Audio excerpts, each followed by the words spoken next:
Are you ready for the Chinese communist-style digital dystopia coming for your bank account? I think you better get ready because Justin Trudeau is getting ready for it.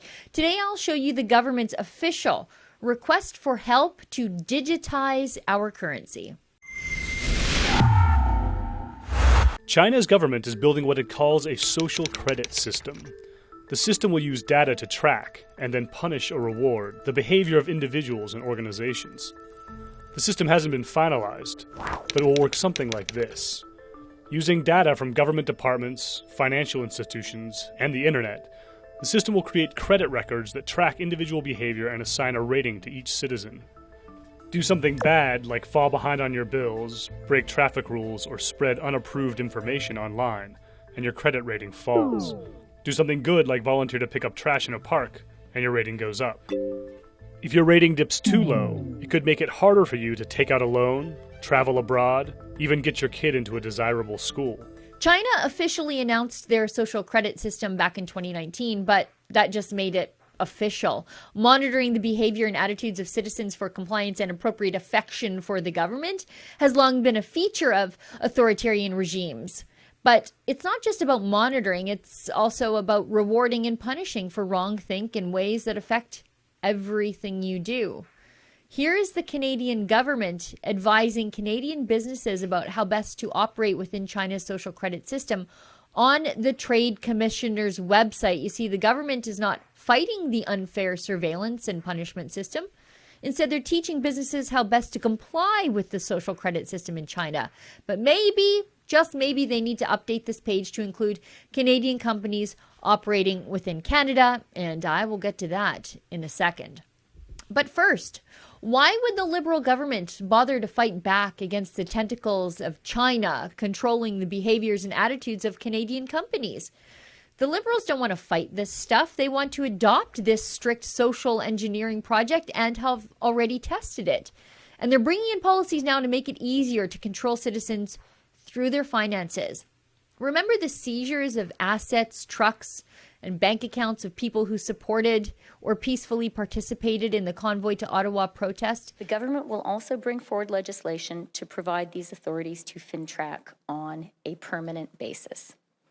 Second, the government is issuing an order with immediate effect under the Emergencies Act, authorizing Canadian financial institutions to temporarily cease providing financial services where the institution suspects that an account is being used to further the illegal blockades and occupations. This order covers both personal and corporate accounts. Third, we are directing Canadian financial institutions to review their relationships with anyone involved in the illegal blockades and report to the RCMP or CSIS. As of today, a bank or other financial service provider will be able to immediately freeze or suspend an account without a court order. In doing so, they will be protected against civil liability for actions taken in good faith. Federal government institutions will have a new broad authority to share relevant information with banks and other financial service providers to ensure that we can all work together to put a stop to the funding of these illegal blockades. This is about following the money. This is about stopping the financing of these illegal blockades. We are today serving notice. If your truck is being used in these illegal blockades, your corporate accounts will be frozen. The insurance on your vehicle will be suspended. Send your semi-trailers home. The government seized bank accounts of people for their participation in a peaceful political protest against the government in the nation's capital. Where else are they supposed to protest? The Canadian government made financial support of political causes contrary to the Liberal Party illegal, and then they retroactively enforced the punishment, punishing people for doing something perfectly legal at the time when they did it. It was 1984 meets Back to the Future, and the Liberals thought it was perfectly acceptable to make people into criminals by edict and not debated legislation. And the banks, they complied with all of this. We've just discovered that Farm Credit Canada, the bank for farmers, was blocking farmers' lines of credit if they showed improper support for the convoy. You can see that report and sign the petition at firefarmcredit.com. Now, in the end, these retroactively criminalized wrongthinkers only had access to physical money that they had on hand. So now the Liberals are making sure that next time you get the wrong idea about their bad ideas and start protesting, there will be no physical money for you to have. They are digitizing it. And then it'll be much easier to snatch it from you and control you through fear and financial coercion.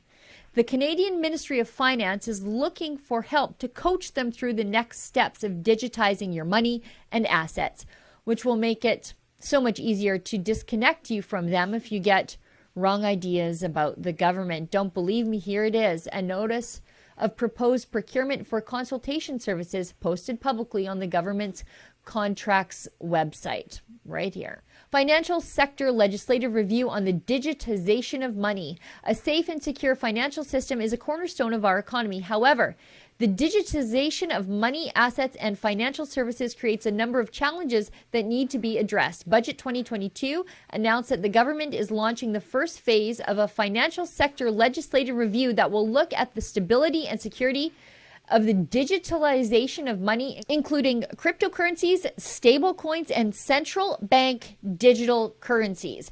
Key objectives of the review with respect to the digitalization of money include mitigating risks to the security of the financial system posed by digital assets, maintaining Canadian sovereignty over Canada's financial sector and economy, ensuring market confidence by maintaining alignment with the financial sector policy principles of stability, integrity, efficiency, and utility, and addressing risks related to new financial products and services, ensuring consumers and investors benefit from accessible, inclusive, and effective framework and are supported, empowered, and adequately protected when dealing with products and services, providing regulatory clarity to businesses and ensure a level playing field, minimizing opportunities for regulatory arbitrage within Canada and other major international jurisdictions.